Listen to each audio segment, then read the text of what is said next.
Hi, I'm Patricia Lago, and I'm very happy to be able to share with you my reflections on the relation between software and sustainability based on the research that I carried out in the past few years on creating awareness in software engineering and modeling and measuring the quality of software sustainability.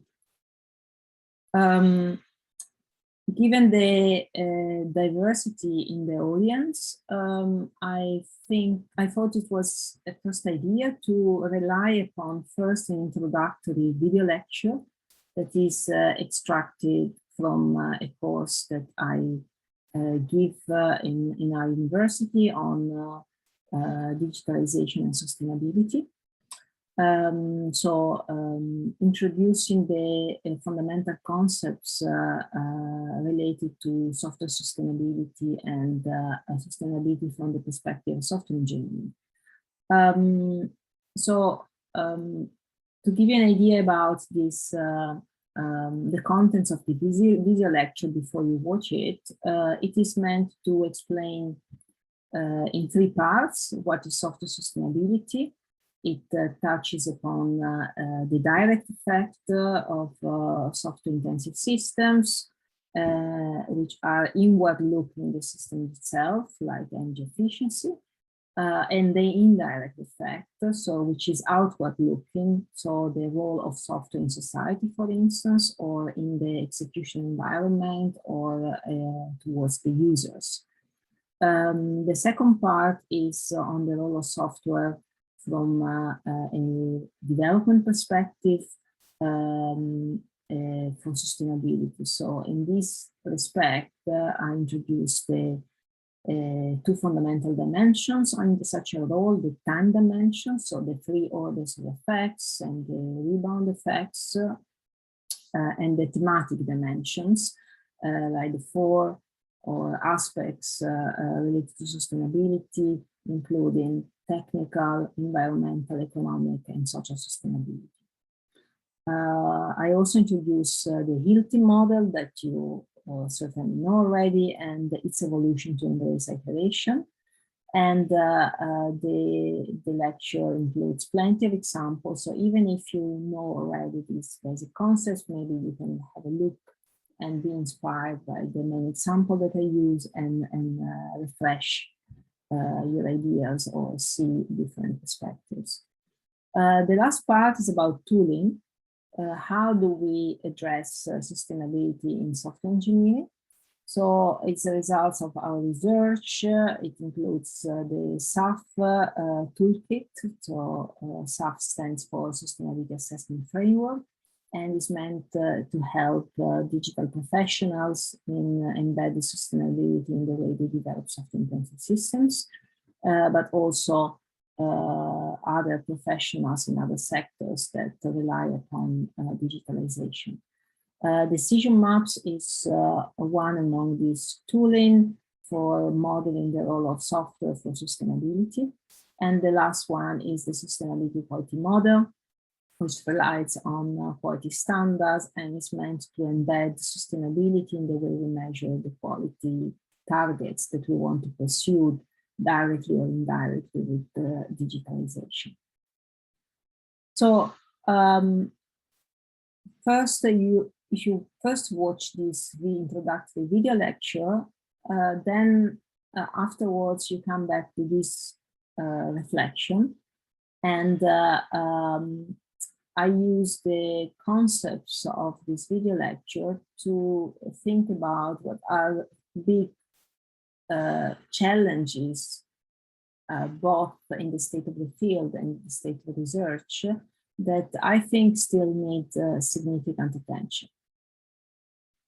So let's see the reflection on these challenges. I identify at least four big challenges. The first one is related to the claimed transformational power of digital. So we touched upon this already in the introduction of the school, but essentially I see here a dilemma, which is digitalization is said to be pervasive, touching upon all aspects of our society nowadays to different extent in different contexts. However, at the same time, it is often perceived too small to deserve significant investments. So I see this as a conflicting situation. So, so we should be able to rationally steer the investments in the right direction in our digital transformation in any sector, public or private, for profit or not for profit, in order to exploit at best this transformational power for sustainability goals. Related to that is also the fact that too often we linked digital for good. So for example, ICT for development or in developing countries. But we should also think about digital for all, for instance, linked to the many initiatives related to the digital democracy and ICT in social communities, also in developed countries, or as related to software engineering ethics, which is very much, I think, the context changes. Probably many research results and initiatives could be reused, but we should be able to steer our efforts so that we have a much more democratic transformation of society for digital sustainability. So overall, the big question mark for me is how do we think digitalization to steer society in the right direction or to help society pursuing the right direction. The second reflection point relates to design thinking for sustainability. Sustainability as a term, as a concept is hyping. This can be a good thing or a bad thing. On the less positive note, too often both in practice and research, the term sustainable and sustainability is used very loosely, is underdefined or not defined at all.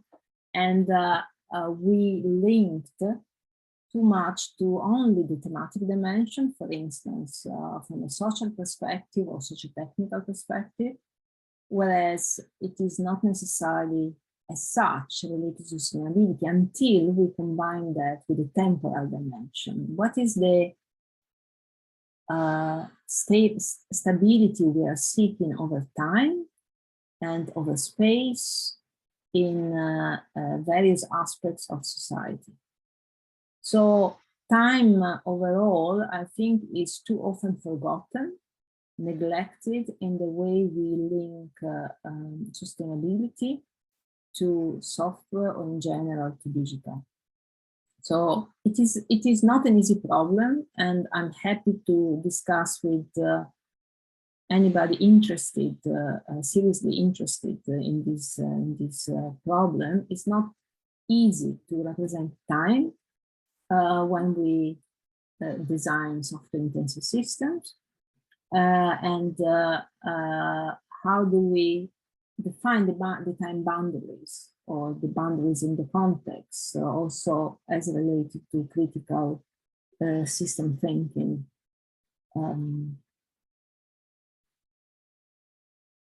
Challenge number 3 relates to getting a grip on the digital footprint and the digital handprints. So there is evidently a hunger out there for evidence. So I think practitioners are very eager to understand or to learn what is the footprint of digital solutions and steer their investments in decreasing this footprint. So learning what are good practices or tactics that help in digital sustainability. But in order to be able to soundly understand both, we need sound measures. This is also not an easy task. In our research, we address the problem broadly, linking to standards and redefining quality properties with respect to the relevant sustainability dimensions. But this is really a very complex and very large problem. So I think we need scoping.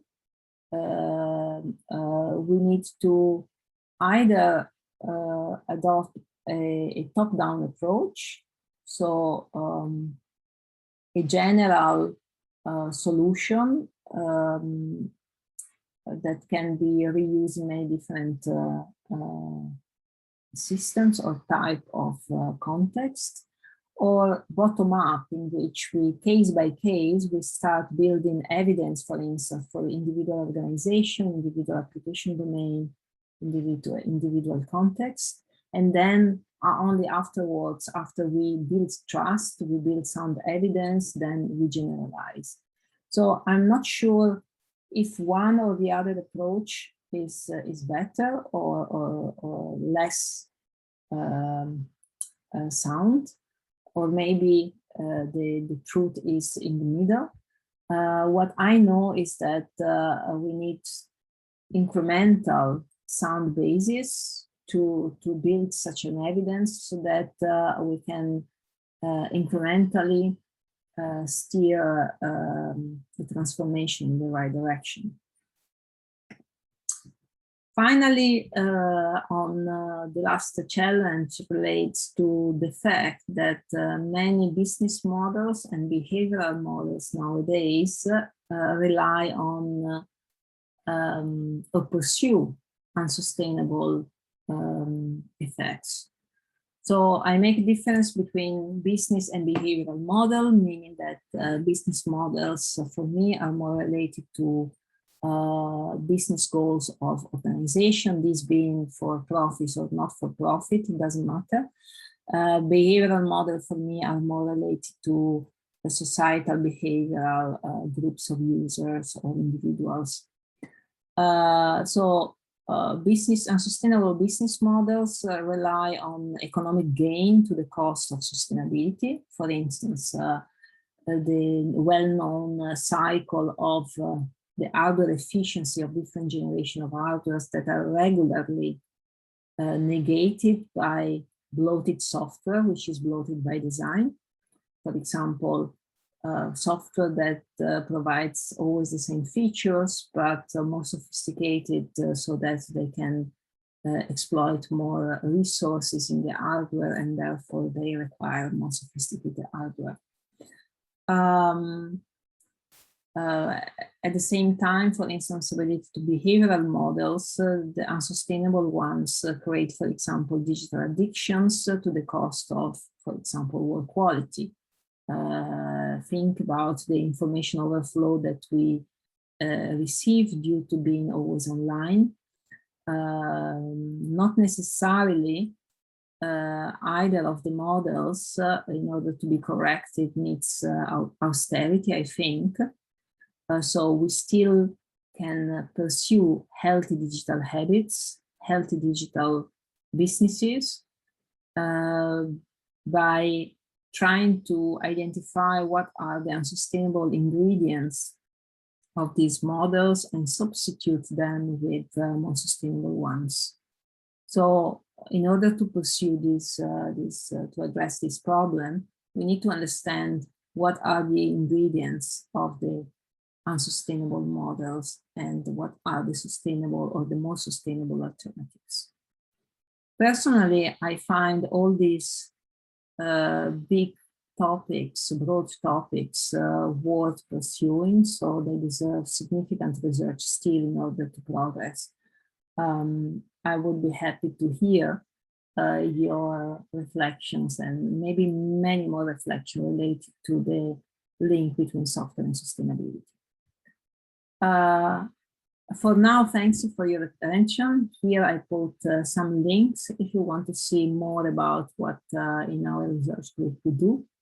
And I also added in the slides some additional slides in the appendix if you are interested to see what are the research collaborations we want to pursue and what type of education we do in this field.